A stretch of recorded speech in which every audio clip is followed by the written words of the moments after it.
Hey guys and girls, it's Ken and Gina here from OKportugal. And we're here on our beautiful 3.5 hectare farm in Central Portugal, and today we're going to do a Q&A episode. That's right, we are answering all of the questions that you guys have sent in over the last week. But first we have a visit from one of our friends, Theo from the Indie Projects. Now this video clip was taken about 2.5 weeks ago.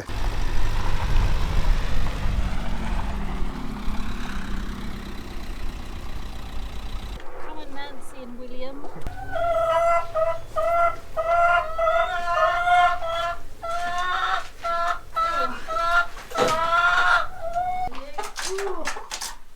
Oh, mind your head. Oh, he's a good girl.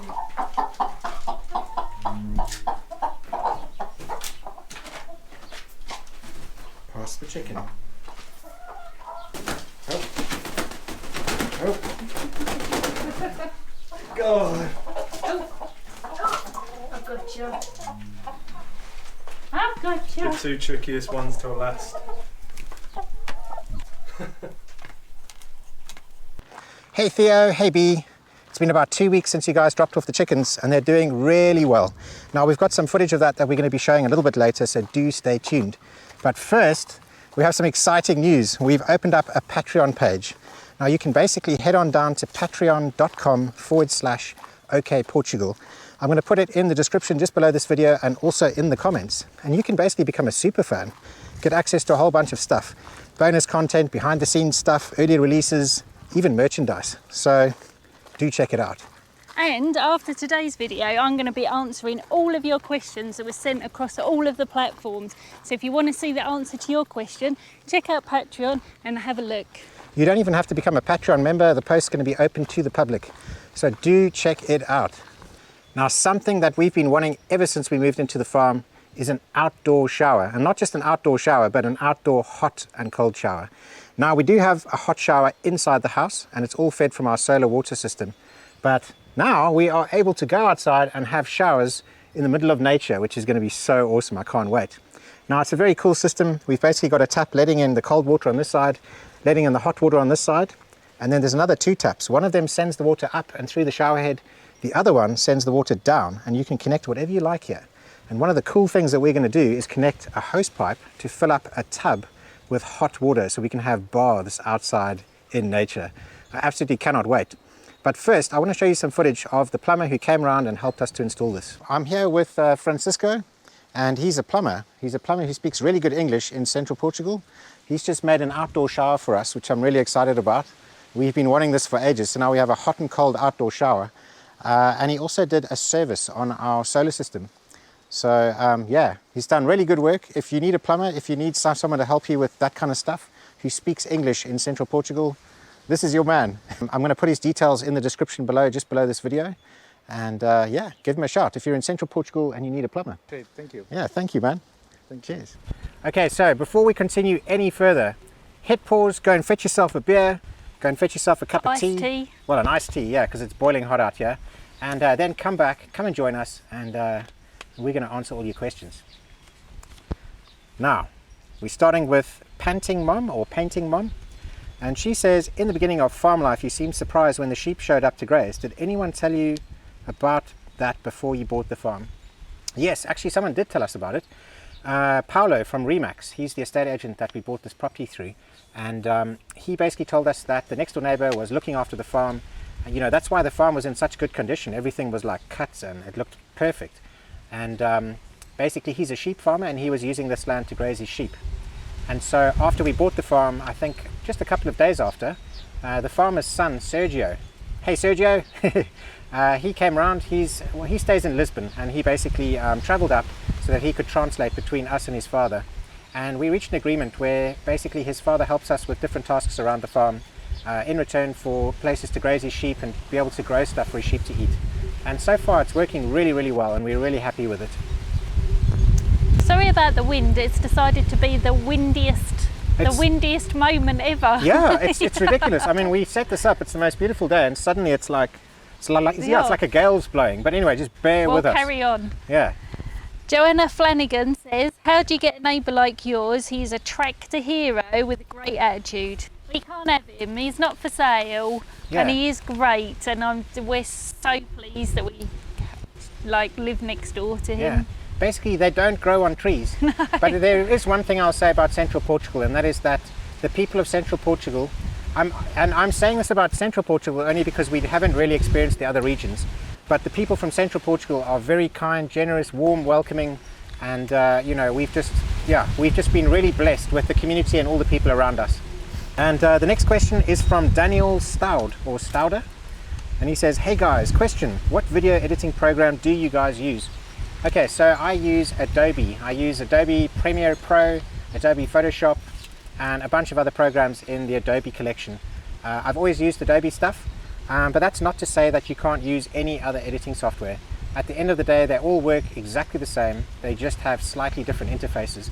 And the most important thing about making videos isn't really the kit you have. Obviously that does help, but it's about the content that you're shooting and how creative you are with it.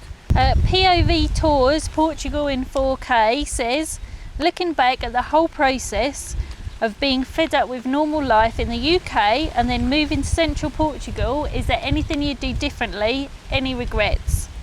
Well, I don't have any regrets. The only thing I might have done differently is to buy a 4x4 before we had left England, so that we'd owned it for 6 months so that we could matriculate it in Portugal rather than the Golf, because it would have been more useful. I love the Golf, but a 4x4 would have been more useful, and that's the only regret that I have. Cars are so expensive in Portugal. Now, a car like a Mitsubishi L200, which is a four-wheel drive vehicle from sort of the year 2000, so a 21-year-old car, sells here for about 12,000 euros. And that's going to have about 250,000 to 500,000 kilometers on the clock. So a really, really used car. 12,000 euros. You can buy that same car in England for about £1,000. So that just shows you the huge price difference. You know, a 4x4 when you own a farm like this is obviously a very useful thing to have.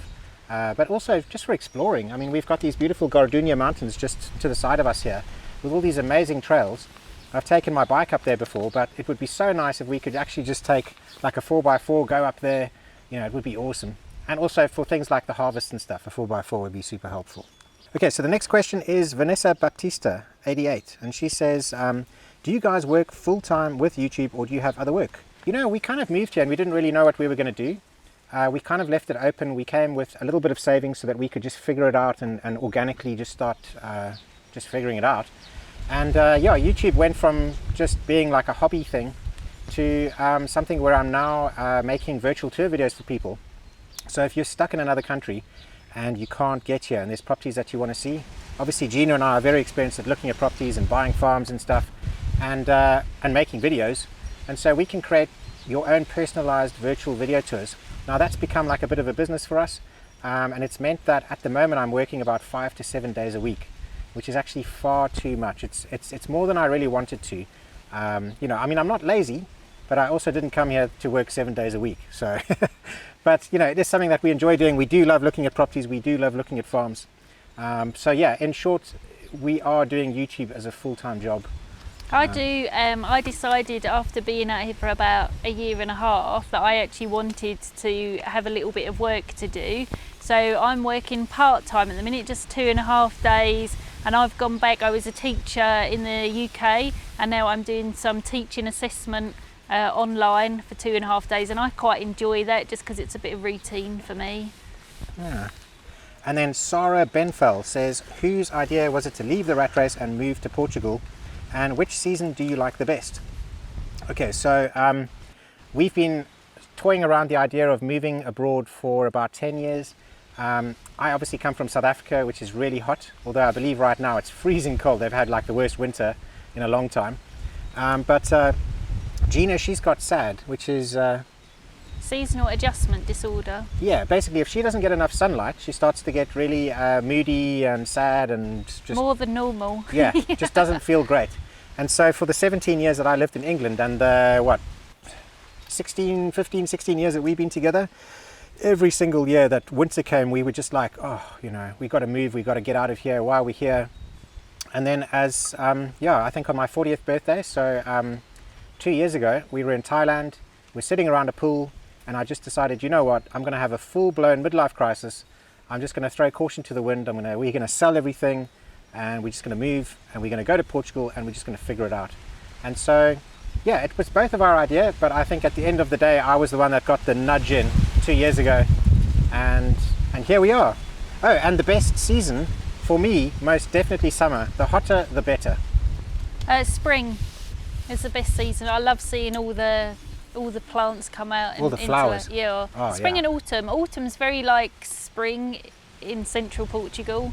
What? Because it's Oh, okay. autumn's, autumn's like spring. Yeah, Like guys, you said- autumn is like spring. Just remember that. Yeah. It's the same kind of temperature, and you get lots of like everything comes back to life Yeah. in autumn because you're getting rain.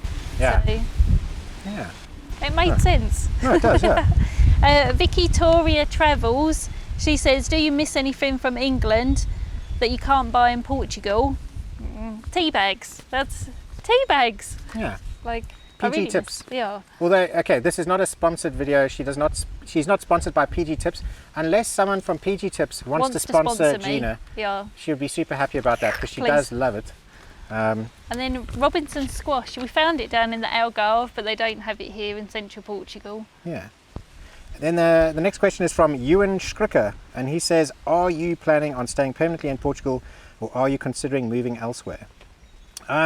Okay, so the plan is to stay here permanently. The plan is to get old and I'm just not getting enjoy old. life. Yeah, she's not getting I'm old, not but I getting am, old. yeah.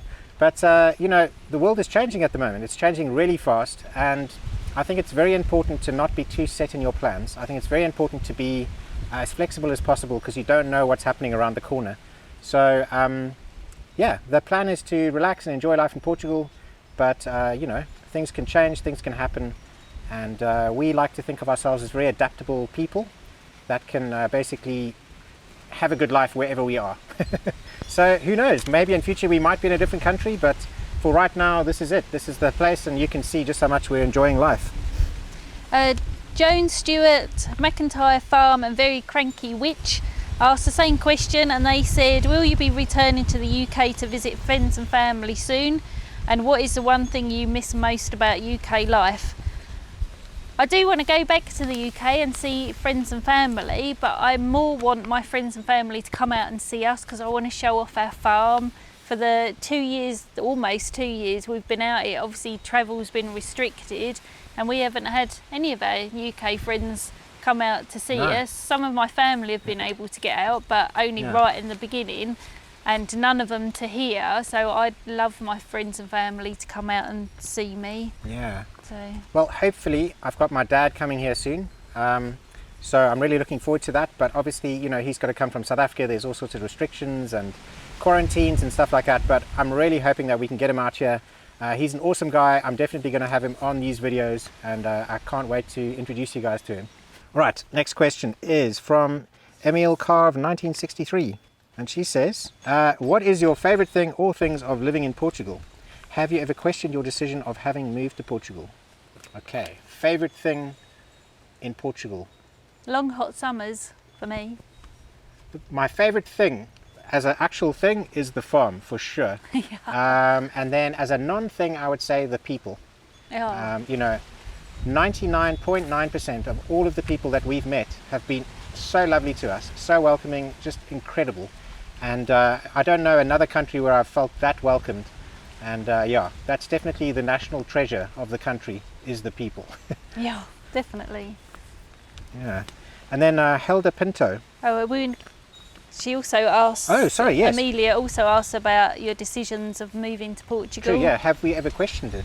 Yeah. I have, when we first came here. So it was such a culture shock to move from England to Portugal there. It took a little bit of time to just make that adjustment. And like I said earlier, one of those adjustments for me that I made was to do some part-time work. I just feel a bit more grounded doing that, but that's just me. Yeah. I mean, to be honest, I've lived in South Africa. I grew up in South Africa. I moved to England, lived there for 17 years. So I've kind of left home already. I've left the country of my home. And so this is no different. I'm sort of leaving England. Like, England was never really my home. It never really felt like my home.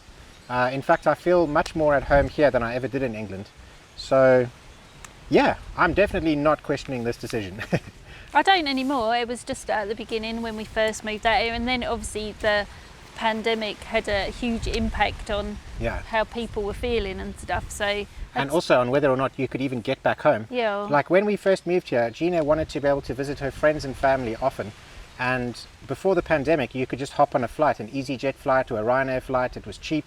And Yeah. she, you know, like, yeah, she could do that every week, every weekend or every month or whatever. Whereas now she can't travel, she can't see her friends and family. And I think at that point, that's when you were like, ooh, have I done the right thing?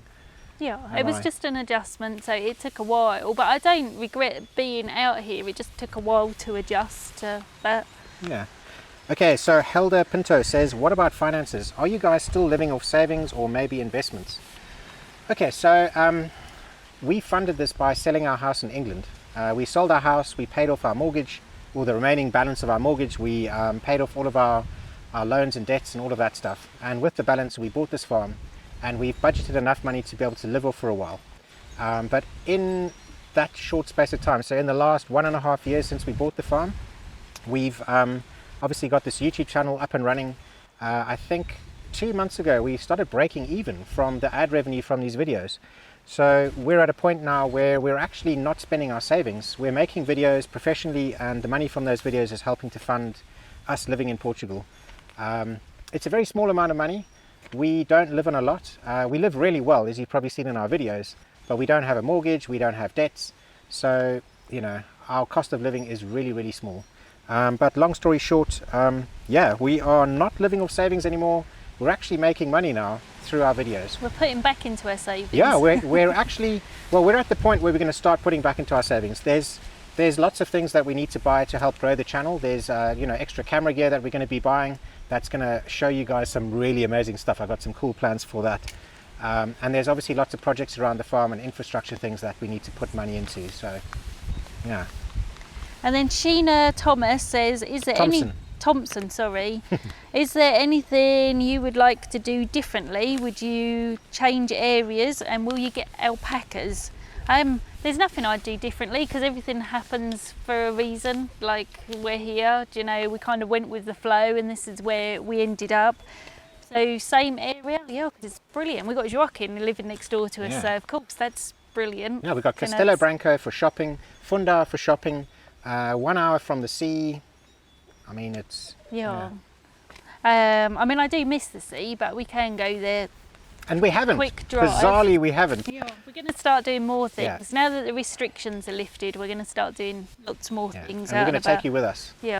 And then will we get alpacas? Well, I think so, but we need to do a bit more research on animal care and how we need to look after them. Yeah. And then again, like Ken was saying earlier, we need to put a bit more infrastructure in. So we need to prioritise budgets and what we're going to do and what's going to be the best benefit for the farm. So we're not just going to get animals on a whim without properly researching them and knowing what we're getting ourselves into, because we want to look after them properly. Yeah. You know, when we first got here, we thought to ourselves, let's just get a couple of sheep, let them run around and eat the grass. And we learned so much in the last 2 years. Sheep are a full-time job. In the wintertime, there's plenty of stuff for them to eat, but in the summer, when there's nothing to eat, it's a full-time job trying to find them food. Also preparing in the spring, so preparing baling grass and making sure that you have enough to keep them fed. And right now, Gina and our lives are pretty good, you know. We have a really good lifestyle. I'm sure you can see that in our videos. And you take on a big responsibility when you take on animals. We are the kind of people that always look after our animals incredibly well. And we want to make sure that the animals that we do get don't impact our lifestyle to the point where we can't go on holiday and we can't live normal lives anymore. So right now we've got chickens, we've got dogs, and it's actually very easy for us to get someone, a friend or a family member, not that we've had family members, but we've had friends come around to look after our place so that we can go away on holiday and stuff like that. So yeah, we do want animals, but We're not quite ready yet. no. The next one is from Pete Wilberforce. Pete Wilberforce says, have you got any plans to run your own business, and what would it be? Okay, so right now YouTube is our business. So we actually generate money from this, and we are full-time making videos, be it the videos that you guys get to see publicly or the videos that are private that we shoot for people as virtual tours. So that's our sort of main business. There obviously are things on the farm like the olive oil and the grapes and stuff, but the amount of money that you get from that is so small, and it's such a small window of time that you can produce it. that our main focus is really making videos at the moment.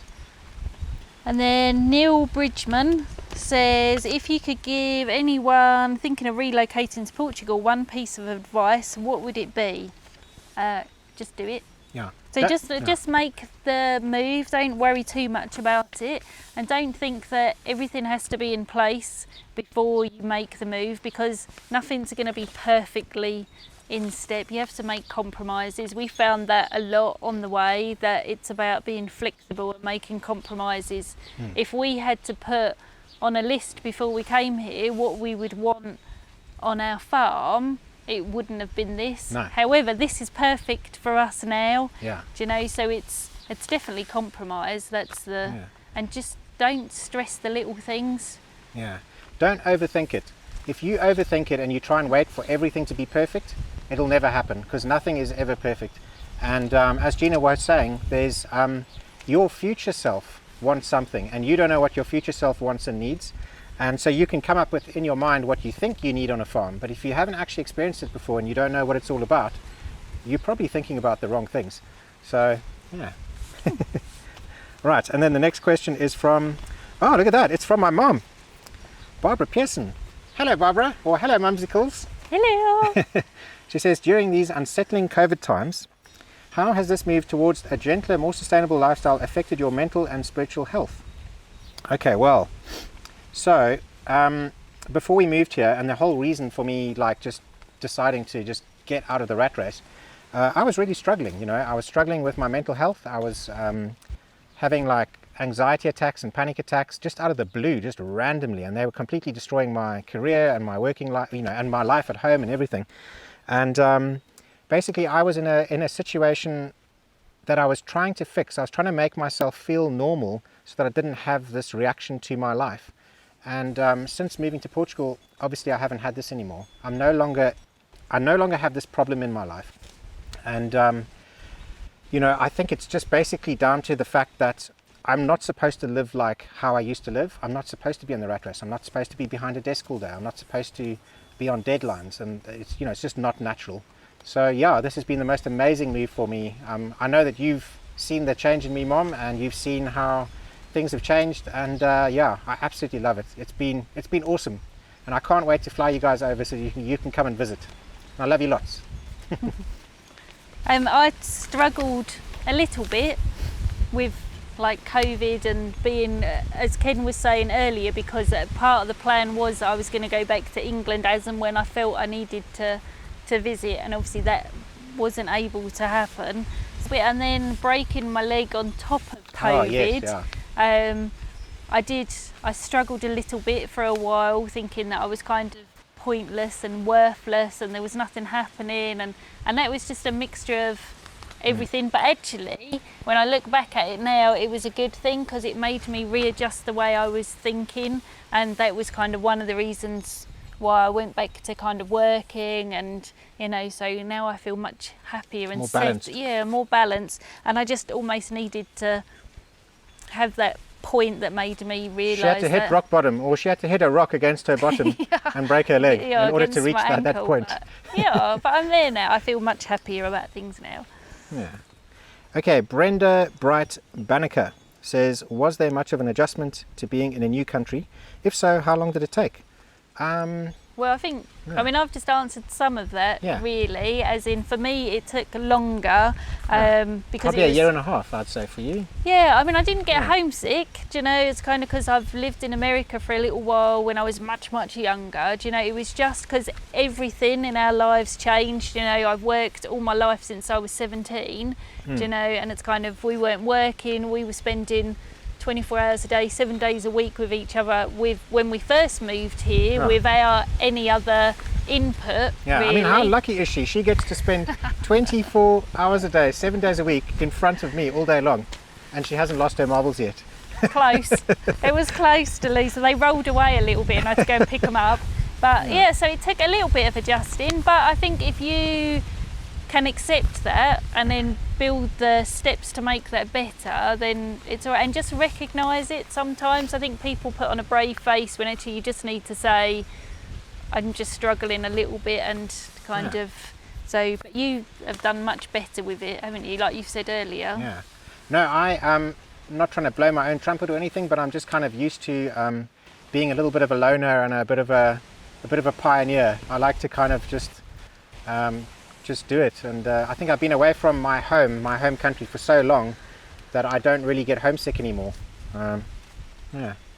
Ramgoel 56, I'm saying that wrong probably, but anyway, says, if it wasn't for helpful neighbors, could you manage the big farm, or would you down or upsize? Okay, so definitely, coming from England and having no experience, it's been so amazing to have, Joaquin, our next door neighbor, to help us with everything. Now we've had 1.5 years knowledge of how the farm runs, so we've had an entire year of all the seasons, and now we're going back through another 2 seasons of the year. And what I've basically learned is that we could take care of this farm if we have a tractor and if we have a mower attachment on the tractor. Basically all this farm needs is for the grass to be kept low, otherwise it becomes a fire hazard. Now obviously there's a lot more going on if you want to raise livestock. So if you want to actually be growing grass so that you can feed sheep and stuff, then you're going to need more equipment, like you're going to need plows so that you can plow, and you're going to need bale machines so you can bale up the hay. You're going to need a seeding machine so that you can seed the fields with different grasses and corns and things like that. So if you're going to be doing animals, it's a lot more complicated. But we have no interest in doing sort of commercial farming or commercial animal farming. And so yes, I want more land. I definitely want more land. I want to be able to expand. And I feel comfortable that that would be possible with a tractor with a mower attachment. But again, if you want a bigger piece of land and you're going to be putting animals on it, it's a lot more complicated. So yeah, and would I up or downsize? Certainly, I'll definitely upsize. I want the feeling of being able to walk for half an hour and not hit the corner of your land. Obviously, that's like a ridiculously huge farm, but I mean, wouldn't that be something special? It would. Mickey Lemoyne says, are you planning to get another beautiful rooster like Nando's? No, Nando's. Oh. If you don't know, Nando's was our big Bremer chicken rooster. Rooster, yeah. Rooster. It was a huge rooster. He was huge, and he was a proper gentle giant, so he was a real... But he was noisy, and he pooed a lot. Yeah, the huge ones as well. Yeah. It's like dog size. Yeah. I mean, I really miss Nando's. Yeah. But I don't think we're going to replace him. At the moment, we're looking after the Indie Project's chickens, so we're babysitting them while they're in the UK for a little while. We've got their rooster, and his name's Big Willie, or William. Well, it was William, and we've renamed him. Well, I've renamed him Big Willie. Yeah, and he's just started crowing properly again. But it's reminded us that actually having a big flock of chickens is, it's not hard work because they look after themselves in as much as they're free range and they get around, but they should poo everywhere. Yeah. Chicken poo. Yeah, and it's it attracts flies, and you stand in it, and Yeah, but so once the Indies have come and taken their chicken baby flock back, then I think we'll be with just our original flock of chickens. Just with our egg layers. Now we do have plans in future. This is another infrastructure plan to build like a big paddock or a series of paddocks in this field behind us here, and to build a stable and potentially get something like some alpacas, move the chickens into there, and then we can start looking at getting like more roosters and things. But having them free range and having all of that chicken manure right outside your front door, it's not fun. Our next question is from Ronsard Moelman, and he says, are you going to hunt the mongoose that killed most of your chickens, and how do you make sure it doesn't happen again?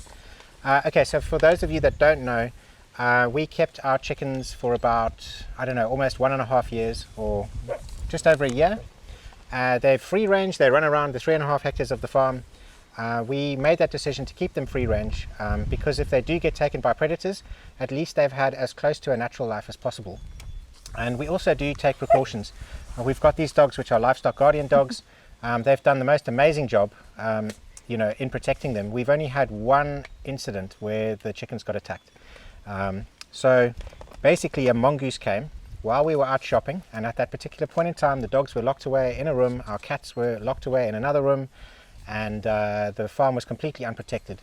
We came back and the chickens had been basically slaughtered. We lost about 3/4 of our flock, and we think it was a mongoose. So Ronsard wants to know, are we going to hunt that mongoose? The short answer is no. I'm not going to blame that mongoose for coming or for doing what comes naturally to it. You know, it was in springtime that it hunted the chickens and killed the chickens. In springtime, it's probably got like a little litter of babies. It needs food, it needs to feed them. You know, it's a wild animal here, and I'd like those wild animals to thrive as well. Obviously, we're very sad about losing Nando's and losing our chickens, but you know, we do also have to take some of the blame for not having our animals protected at that particular time, for basically slipping it from our minds and making the mistakes that we did. And moving forward, making sure that it doesn't happen again. The dogs are always going to be protecting them. If the dogs or us are not going to be here, then the chickens are going to get locked up and you know, until we can come back. And we're a lot more careful about that. Whenever we go shopping now, you know, Gina has this little call where she goes, "Chickie chickies," and she brings food and they all come running. We stick them inside the house, they got some food to eat, and then we go shopping and we do what we have to do. So, yeah. Oh, and from, how do you say that name? Augie, A-U-G-Y, Augie Orfowl. Augie Orfowl. I probably said that wrong, sorry. And they say, "Your chickens look delicious. My wife Susie and I appreciate if you showed us how you slaughtered and cooked them." We do have a video on a friend's farm, Farmer for Fun. He's got a YouTube videos as well, so if you want to pop over and give him a look. And he showed us how he processes turkeys and chicken. Yeah. We didn't show the whole video of that happening on YouTube just because it's quite a sensitive topic and not everybody wants to know about that. Yeah. But Ken is going to put that on. Well, I've got like an uncensored full version of it. The one that was on YouTube, obviously I didn't show the bird being carved up and cutting of, you know, and plucking and all of that. So we do have like an uncensored version. I will be putting that up on Patreon. So yeah, in the next couple of weeks. Yeah. I've just got to get a little edit of that done, upload it to YouTube, and we will release it. As for our own chickens, when we had Nando's, obviously he was fertilising the eggs, and we had a chicken mama hen who was very good at having babies and bringing them up, and I think she had about 18 in the end, different batches, but unfortunately at one time we had 7 roosters. And what roosters tend to do is they mate the chickens, and you'll notice some of our brown hens have got a bit of damage on their feathers from being mated too much by the roosters. And you can't rehome roosters in Portugal. Well, it's very difficult.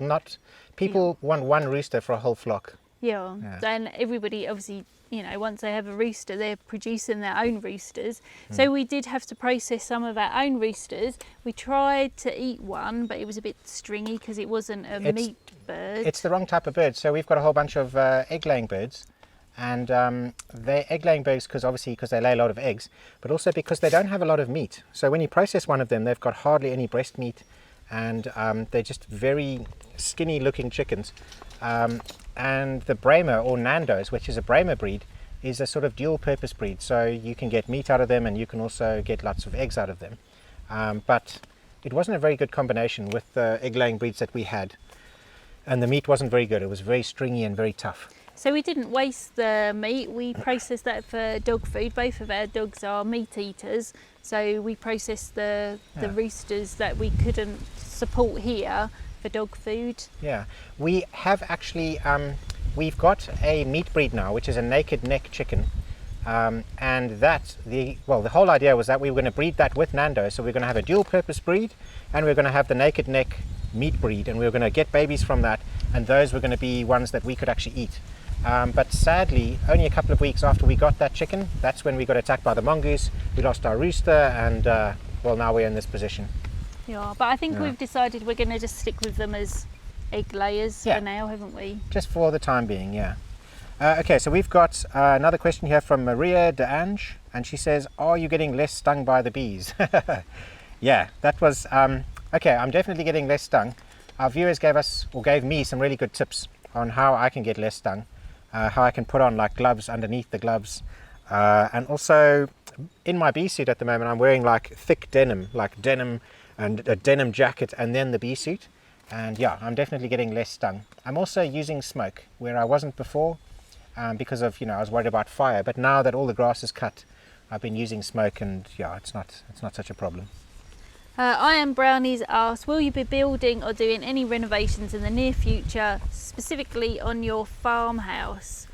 We've done quite a lot already, so we renewed the windows and the doors, so we've got double glazing throughout the house, and we've made it ready for winter and for summer. Yeah. We need to put a bit of insulation up in the attic. Aki K602 says, where do you do your big grocery shops? Is there a farmer's market near you? What are the cheeses like in Portugal? There's loads of grocery shops. There's 3 main ones, with Intermarché, Continente and Lidl are the main in this area, are the main ones. Oh, and Pingo Dois. Pingo Dos. Dois. Pingo Dos, and then there's Mini Presso and... Yeah, my favourite's Lidl, so I spent, because they do the best cheese, which unfortunately is cheddar cheese. That's my favourite cheese. They do the best not Portuguese cheese, I must say. Yeah. I mean, I think Portuguese cheese is a little bit of an acquired taste. I think some of it. Yeah, each region has its own cheeses. So here, Solera is really famous for its cheese, and it is a lovely cheese, but it's not very good as cheese on toast. And cheddar cheese is better for cheese on toast. So we do love the cheese around here, but like I say, that Solera cheese actually comes from the sheep that eat our grass. Yes. So if you buy Solera cheese, that milk comes from Joaquin, our next door neighbour, the farmer, and it probably, the grass that those sheep have eaten have come from our farm and from the area around us. Yeah. So that's pretty cool. We're right in the middle of 2 big cities, as Ken said before, so we're between Fundão and Castelo Branco, and so we can choose where we want to go. And as for farmers markets, there's loads. There's a big one in Fundão, which is massive. That's not really a farmers market, that's more like a market. Yeah, but we might go there next week. Yeah. And then, but there's loads of little markets around where you can buy very local produce. So yeah, you can buy your fruit and veg all over the place. Yeah. Gary O'Connor says, do you see yourself always staying in Central Portugal, or would you be tempted after your recent trip to the Algarve to move south? Mimo, what are you doing? Just for the record, Mimo is a female, so I'm not sure what that's all about. It's obviously That's a bit of dominance going on. Yeah, definitely. Okay, so sorry, Gary. Okay, as I said earlier, we like to keep as flexible as possible. We love Portugal. We would really love the world to stay the same as what it was before the pandemic, and for life to just carry on and be absolutely perfect. But we all know that that's not how things really work. And, realistically, things might change in future. But yeah, the Algarve, we loved it. Absolutely beautiful place. And I would love to be able to afford one day to have an apartment down there, which is lock up and go.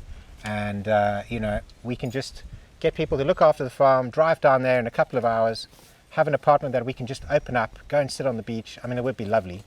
Best of both worlds. The farm life and also a little bit of living by the sea life. We do miss the sea. We've both always lived by the sea. This is the first time we haven't, really. Yeah. Well, for me anyway. How'd you say this name? T. Mendes Vigo. He says, or she says, sorry, Gina's interview with Gunda was so beautiful. I just wanted to know, how tall is Gunda? Well, let me show you. So, it's probably about this tall. I have no idea in actual height. Both of us. Yeah. I'm not sure in actual meters or anything. Sorry. Yeah. And then Bud Smith says, "It's our final question, and and this is the most important question, and we saved it for last." That's a very important question. Bud Smith says, "Do woodpeckers get headaches?" No, they don't. They've got clever little adaptations in their head which stops their noggins getting sore. Exactly. Stops them getting a headache. So no, they don't. And we do have woodpeckers here. We have quite a lot. Yeah. So we know that for a fact. Just in the woods behind us here. Yeah. Oh.